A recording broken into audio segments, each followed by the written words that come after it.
Good morning, myself Kale ma'am from Polytechnic College. Today we are going to Basic Science Chemistry lecture number 18. तर आतापर्यंत आपण किती lecture बघितले? Total 17 lecture बघितले. तर आजचे लेक्चर आपल्या 18 नंबरचे. त्यामध्ये जे काही तुमचे टोटल चॅप्टर त्यामध्ये जे काही क्वेरीज आहे ते आपण यामध्ये बघणार आहे. तर या लेक्चरमध्ये आपण चॅप्टर नंबर फर्स्टमध्ये रिव्हिजन घेणार आहोत. त्यामध्ये कोणकोणते पॉईंट तुम्हाला समजले नाही तर या लेक्चरमध्ये ते कवर होऊन जाईल. तर बेसिक सायन्स केमिस्ट्री हा ऑल क्लाससाठी कॉमन सब्जेक्ट आहे फर्स्ट इयरच्या. त्यामध्ये केमिस्ट्रीमध्ये तुम्हाला टोटल 3 चॅप्टर आहे आणि युनिट 3. त्यामध्ये फर्स्ट चॅप्टर बघू आपण, केमिकल बॉन्डिंग अँड कॅटलायसिस.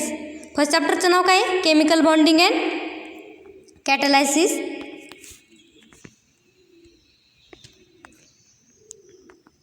तर या अगोदर जे काही लेक्चर घेतले त्यामध्ये तुम्हाला ते काही व्यवस्थित दिसत नव्हते, परंतु आता यामध्ये व्यवस्थित दिसन.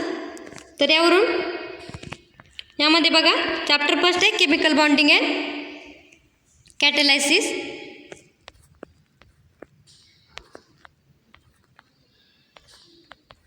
त्यामध्ये आपण कोणकोणते पॉईंट स्टडी केले होते? ऑरोमॅसिटी. तर ॲटोमिसिटीमध्ये बघा त्याचे define, it is define as total number of atoms that continue a molecule.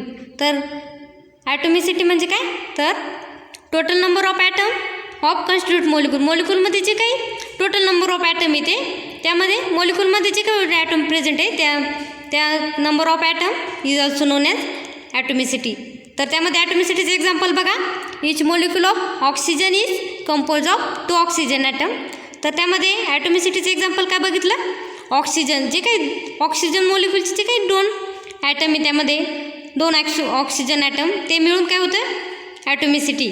त्यामध्ये बघा सो ॲटोमिसिटी ऑफ ऑक्सिजन इज 2. यामध्ये नंबर ऑफ ॲटम किती आहे? टोटल 2 ॲटम आहे, त्यावरून त्याची ॲटोमिसिटी किती आहे? ऑक्सिजन मॉलिक्यूलची 2. यावरून डेफिनेशन आणि एक्झाम्पलवरून तुमच्या लक्षात आलं असेल की ॲटोमिसिटी म्हणजे काय? जे काही मॉलिक्यूलमध्ये नंबर ऑफ ॲटम प्रेझेंट आहे त्याच्यावरून त्याची ॲटोमिसिटी डिनोट केली जाते. तर यामध्ये ऑक्सिजनची 2 ॲटम आहे प्रेझेंट, त्यामुळे ऑक्सिजनची ॲटोमिसिटी किती आहे? 2.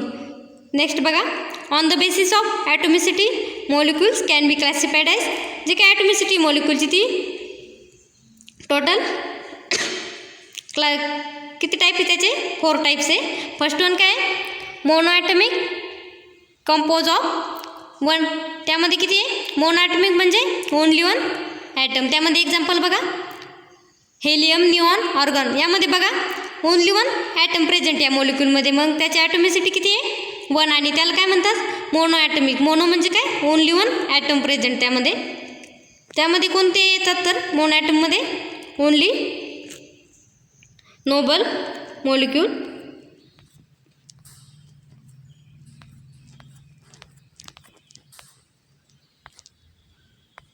फर्स्ट काय बघितलं आपण ॲटोमिसिटीचे टाईप्स? मोनो ॲटमिक्स, त्यामध्ये ओनली 1 ॲटम प्रेझेंट. नेक्स्ट कोणता आहे? डायॲटोमिक. त्यामध्ये बघा कंपोज ऑफ 2 ॲटम्स. डायॲटोमिक म्हणजे बघा त्याच्या नावातच आहे, डाय म्हणजे 2. त्यामध्ये नंबर ऑफ ॲटम्स किती आहे? 2. त्यावरून बघा एक्झाम्पल H2N2O2. यामध्ये मॉलिक्यूलमध्ये नंबर ऑफ ॲटम 2 आहे, त्यावरून त्याच्या ॲटोमिसिटी किती आहे? 2. थर्ड टाईप्स आहे ॲटोमिसिटीचा ट्राय ॲटोमिक.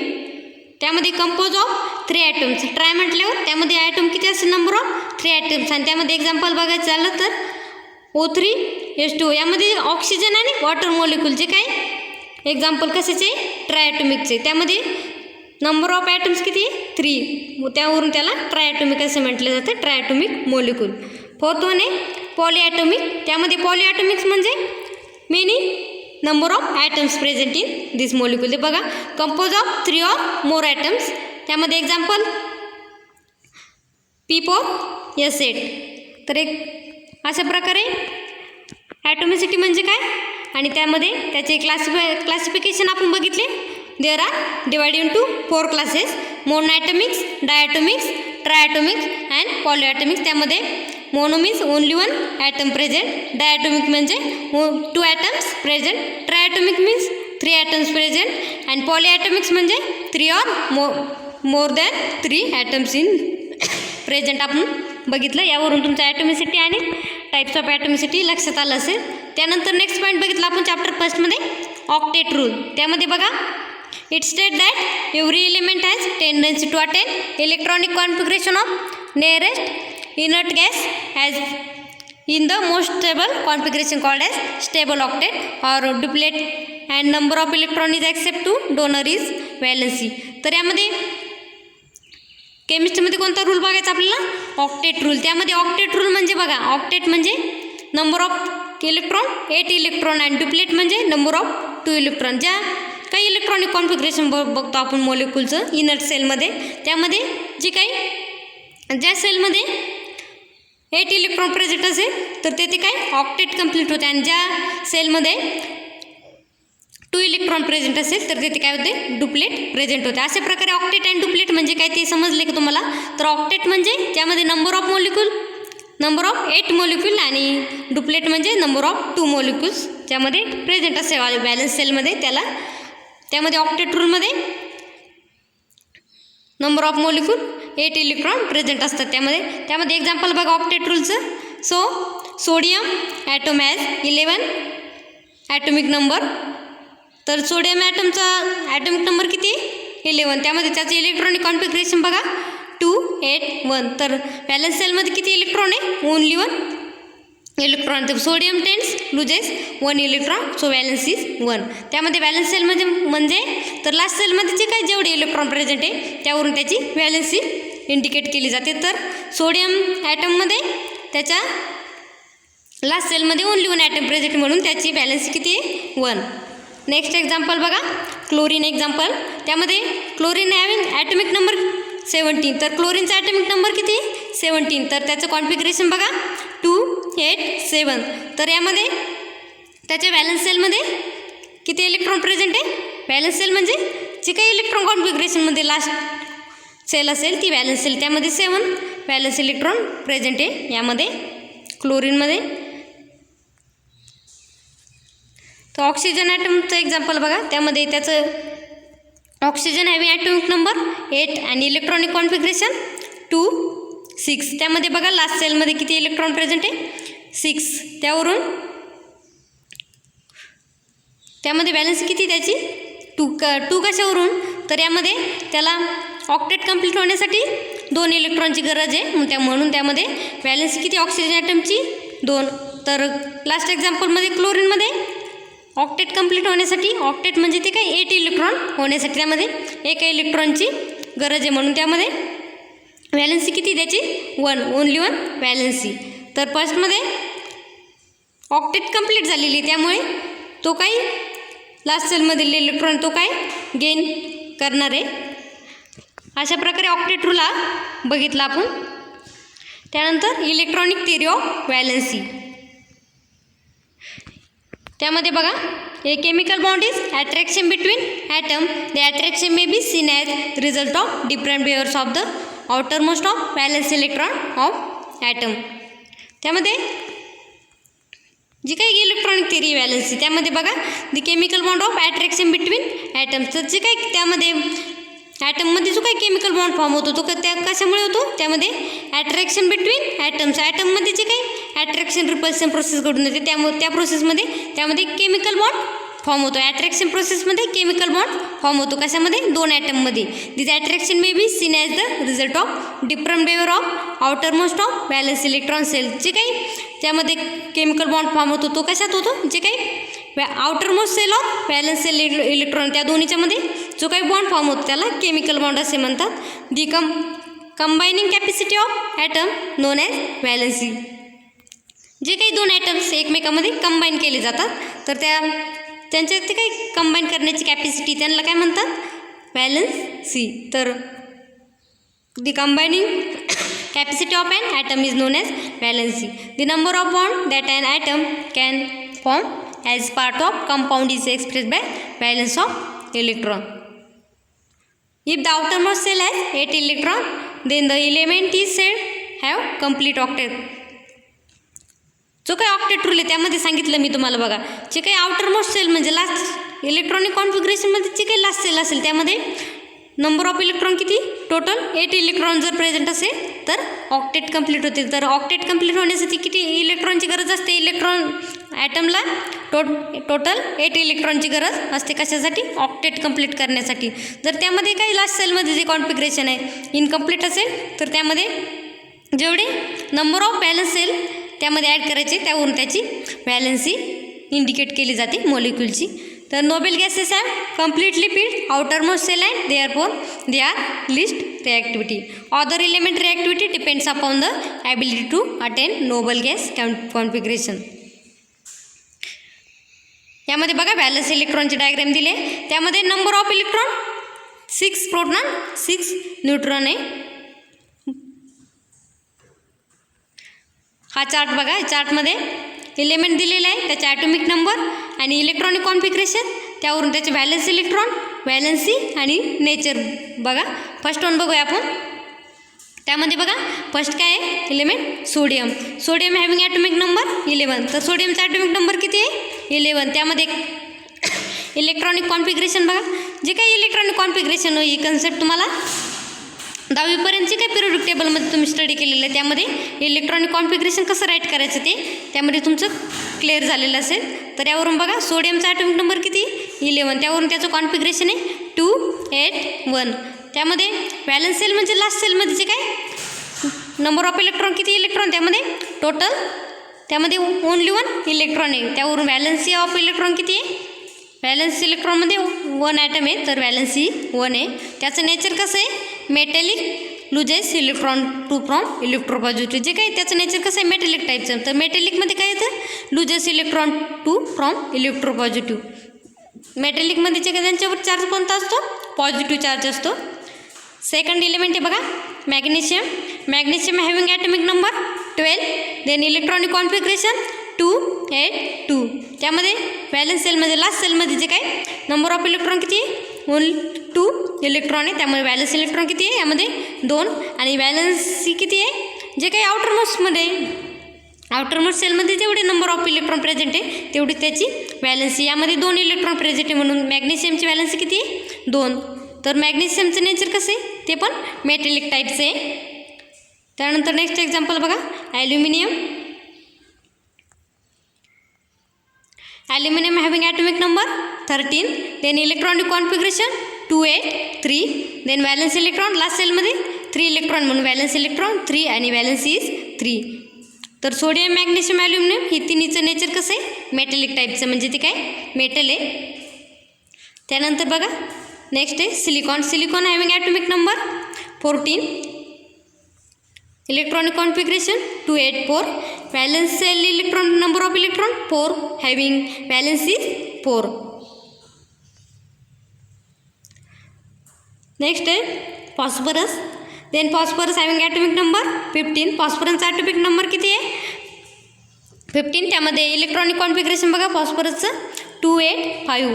लास्ट सेलमध्ये किती इलेक्ट्रॉन आहे 5. तर व्हॅलन्सी किती त्याची 3. तर व्हॅलन्सी 3 कशावरून जे काही ऑक्टेट कंप्लीट होण्यासाठी त्याला किती इलेक्ट्रॉनची गरज आहे 3 इलेक्ट्रॉनची गरज आहे, त्यावरून त्याची फॉस्फरसची व्हॅलन्सी किती आहे 3. त्यामध्ये तो काय नॉन मेटॅलिक टाईपचा आहे. त्यामध्ये नॉन मेटॅलिक म्हणजे gain of electron to from electronegativity. त्याच्यावरती चार्ज कोणता आहे निगेटिव्ह चार्ज.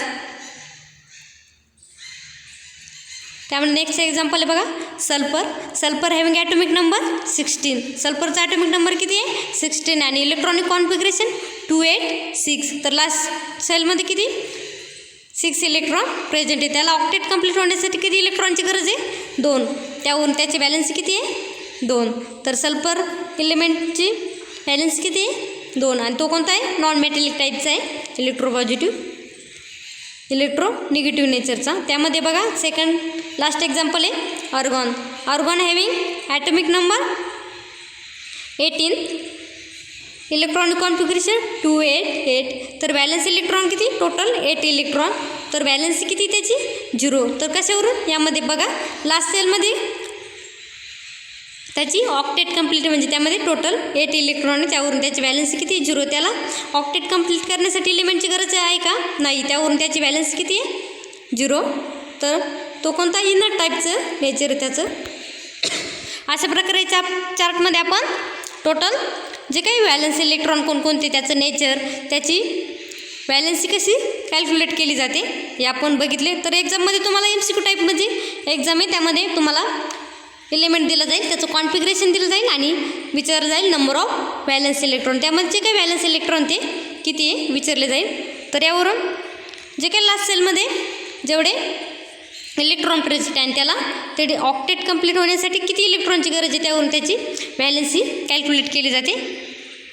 यावरून आता आपण कोणता इलेक्ट्रॉनिक थिअरी ऑफ व्हॅलन्सी हा पॉईंट डिटेल बघितला, त्यावरून तुम्हाला या चार्टवरून समजलं असेल व्हॅलन्सी ऑफ इलेक्ट्रॉन. त्यानंतर नेक्स्ट पॉईंट बघितला होता आपण या चॅप्टरमध्ये टाईप्स ऑफ बॉन्डिंग. त्यामध्ये बघा टाईप्स ऑफ बॉन्डिंगमध्ये the process by which unstable atoms acquires a stable configuration has been found to take place in 2 different ways. जे काही टाईप्स ऑफ बॉन्डिंग आहे स्टेबल और अनस्टेबल कॉन्फिगरेशन, त्यामध्ये 2 टाईप्सचे बॉन्डिंगचे 2 टाईप्स आहे, stable आहे आणि बॉन्डिंगमध्ये. त्यामध्ये फर्स्ट वन बघा, त्यामध्ये किती टाईप्स आहे सगळे बॉन्डिंगचे. Ionic bonding, covalent bonding, coordinate bonding, metallic bonding and hydrogen bonding असे टोटल 5 टाईप्स आहे बॉन्डिंगचे. बॉन्डिंगचे मेन टाईप्स किती 5. त्यामध्ये ionic bonding also known as electrovalent bond, covalent bond also known as coordinate bond also known as dative bond, तर metallic bond, त्यानंतर hydrogen bond असे total 5 types आहे. त्यामध्ये जे काही बॉन्डिंगचे टाईप्स आहे 10वीपर्यंत झालेले आहे तुमच्या सिलेबसमध्ये टाईप्स ऑफ केमिकल बॉन्ड. तर आयोनिक बॉन्डमध्ये काय by loss or gain of electron, ज्यामध्ये काही इलेक्ट्रॉन कमी किंवा जादा होतात त्या प्रोसेसला काय म्हणतात आयोनिक बॉन्ड. त्यामध्ये बघा बाय ट्रान्सफर ऑफ इलेक्ट्रॉन, जे काही आयोनिक बॉन्ड आहे त्या प्रोसेसमध्ये काय होते इलेक्ट्रॉन ट्रान्सफर केले जातात. सेकंड टाईप आहे कोव्हॅलेंट बॉन्ड. तर कोव्हॅलेंट बॉन्डमध्ये काय होतं बघा by mutual sharing of electron, त्यामध्ये काय होतं इलेक्ट्रॉन शेअर केले जातात म्हणजे दुसरीकडे पाठवले जातात. तर कशामध्ये कोव्हॅलेंट बॉन्डमध्ये. कोऑर्डिनेट बॉन्डमध्ये कोऑर्डिनेट बॉन्ड असं नोन एज डेटिव्ह बॉन्ड, जो काही कोऑर्डिनेट बॉन्ड त्याला काय म्हणतात डेटिव्ह बॉन्ड पण म्हणतात. त्यामध्ये बघा 1 साइडेड शेअरिंग ऑफ इलेक्ट्रॉन, तर कोऑर्डिनेट बॉन्डमध्ये काय होते 1 साइडेड शेअरिंग. कोव्हॅलेंट बॉन्डमध्ये शेअरिंग म्युच्युअल शेअरिंग होते, तर कोऑर्डिनेटमध्ये 1 sided sharing of electron. Next type आहे बॉन्डिंगचा मेटॅलिक बॉन्ड. तर in metallic bond between by delocalise electron in metal, जे काही मेटॅलिक बॉन्ड आहे त्यामध्ये काय होतं इलेक्ट्रॉनचं डिलोकलायझेशन होतं. कशाकडे मेटलकडे डिलोकलाइज केलं जातो काय इलेक्ट्रॉन, कशामध्ये मेटॅलिक बॉन्डमध्ये. नेक्स्ट आहे हायड्रोजन बॉन्ड. तर हायड्रोजन बॉन्डमध्ये hydrogen bond between hydrogen and electronegative atom, जे काही हायड्रोजन बॉन्ड आहे कशामध्ये फॉर्म होतो, जे काही हायड्रोजन ॲटम आणि त्यामध्ये काय तो इलेक्ट्रोनिगेटिव्ह ॲटम त्या दोघांच्यामध्ये जो काही बॉन्ड फॉर्म होतो त्याला काय म्हणतात हायड्रोजन बॉन्ड. तर टोटल बॉन्डचे टाईप्स बघितले आपण 5. Ionic bond, covalent bond, coordinate bond, metallic bond and hydrogen bond. यामध्ये बघा chemical bonds are coordinate bonds, metallic bond, covalent bond and ionic bond, हे टोटल त्याचे क्लासेस आहे. यामध्ये त्यांनी हायड्रोजन बॉन्ड दिलेलं नाही, हायड्रोजन बॉन्ड हा एक क्लास आहे त्याचा टाईप्स. यामध्ये आपल्याला 1 बाय 1 बघायचं आहे. आयोनिक और फर्स्ट काय आयोनिक और इलेक्ट्रोव्हॅलेंट बॉन्ड. तर आयोनिक और इलेक्ट्रोव्हॅलेंट बॉन्डमध्ये काय होतं by loss of gain of electron, त्यामध्ये काय बाय ट्रान्सफर ऑफ इलेक्ट्रॉन. जे काय आयोनिक और इलेक्ट्रोव्हॅलेंट बॉन्ड आहे त्याचं त्यामध्ये काय होतं इलेक्ट्रॉन कमी किंवा जादा केले जातात, त्यामध्ये काय म्हणतात ट्रान्सफर ऑफ इलेक्ट्रॉन ट्रान्सफर केले जातात. तर डेफिनेशन बघा आयोनिक बॉन्डची. And ionic bond form by complete transfer of 1 or more electron from 1 atom to another dissimilar atom to get stable inert gas configuration. आपण बघितलं बघा स्टेबल कॉन्फिगरेशन कशावरून त्याचे ऑक्टेट और डुप्लेट कंप्लीट झाल्यानंतर ते कॉन्फिगरेशन स्टेबल होते. परंतु यामध्ये डेफिनेशन मध्ये बघा आयोनिक बॉन्डच्या and ionic bond form by complete transfer of 1 or more electron from 1 atom to another atom. जे काही आयोनिक बॉन्ड त्यामध्ये इलेक्ट्रॉन ट्रान्सफर केले जातात. कशाकडून? एका ॲटमकडून दुसऱ्या ॲटमकडे जे काही इलेक्ट्रॉन ट्रान्सफर केले जातात आणि त्यावरून स्टेबल कॉन्फिगरेशन तयार होतं. त्या प्रोसेसला काय म्हणतात? Ionic bond. तर समजलं आयोनिक बॉन्ड म्हणजे काय? Then ionic bond formed by complete transfer of one or more electron from one atom to another dissimilar atom to get stable inert configuration. जे काही कॉन्फिगरेशन स्टेबल करण्यासाठी एका ॲटमकडून दुसऱ्या ॲटमकडे इलेक्ट्रॉन ट्रान्सफर केले जातात त्या प्रोसेसला काय म्हणतात? Ionic bond. Ionic bond are form by attraction of oppositely charge ion और मेटल अँड नॉन मेटल. त्यामध्ये आयोनिक बॉन्डमध्ये मेटल आणि नॉन मेटल दोन्ही पण ऑपोजिटली चार्ज यूज केले जातात. त्यामध्ये metal loses electron to from cation. जे काही मेटलमध्ये कॅटायन आहे ते काय करतात? इलेक्ट्रॉन लुजेस करतात म्हणजे कमी करतात त्यामध्ये. नंतर नॉन मेटलमध्ये gains electron to from anion. Metal काय करतात? लुजेस इलेक्ट्रॉन, तर नॉन मेटल काय करतात? Gain of electron. The electronegativity between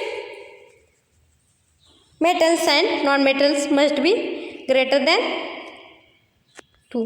जी काही इलेक्ट्रोनिगेटिव्हिटी कशाची? मेटल अँड नॉन मेटलची कशी? 2 पेक्षा कमी आहे. त्यामध्ये electronegativity metal and non metal. त्यानंतर बघा ionic bond result from positive to negative attraction. जे काय आयोनिक बॉन्ड आहे त्यामध्ये पॉझिटिव्ह और निगेटिव्ह अट्रॅक्शन, त्यावरून दोघांमध्ये पॉझिटिव्ह निगेटिव्ह अट्रॅक्शन होऊन आयोनिक बॉन्ड फॉर्म होतो. त्यामध्ये एक्झाम्पल इलेक्ट्रोव्हायलेंट और इलेक्ट्रोव्हायलेंट कंपाऊंड. तर आयोनिक बॉन्डचे एक्झाम्पल बघा sodium chloride, magnesium chloride, calcium oxide, AlCl3 आणि पोटॅशियम क्लोराईड. हे कशाचे? आयोनिक बॉन्डचे एक्झाम्पल आहे. जे काही 2 ॲटम्स आहे त्यामध्ये अट्रॅक्शन और रिपल्शन प्रोसेसने आयोनिक बॉन्ड फॉर्म होतो. या मेटलमध्ये कोणत्या? Sodium chloride, magnesium chloride, calcium oxide आणि कॅल्शियम पोटॅशियम क्लोराईड. त्यामध्ये आयोनिक बॉन्डची काही प्रॉपर्टीज बघायच्या आपल्याला. त्यामध्ये high melting and boiling points. जे काय आयोनिक बॉन्ड आहे त्यामध्ये मेल्टिंग पॉईंट्स हा आणि बॉइलिंग पॉईंट्स हा कसा आहे? हाय. त्यानंतर बघा an ability to conduct electricity in solid forms when the ions are held rigidity in fix position within a lattice structure. त्यानंतर ionic compounds are often capable of conducting electricity when molten or in solution when the ions are free to move. अशा प्रकारे त्यामध्ये properties दिलेल्या ionic बॉन्डच्या.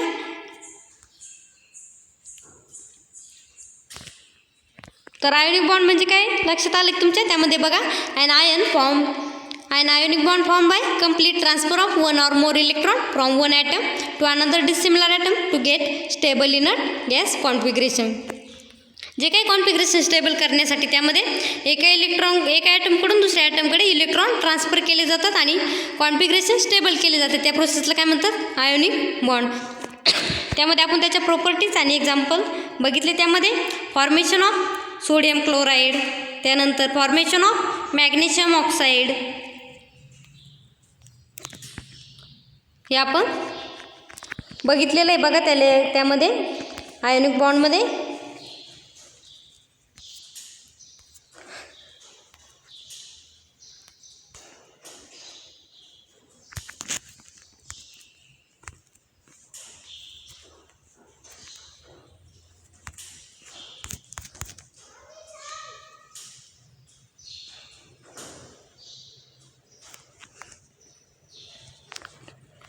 तर आजच्या लेक्चरमध्ये आपण first चॅप्टरवरती revision घेतली आहे. त्यामध्ये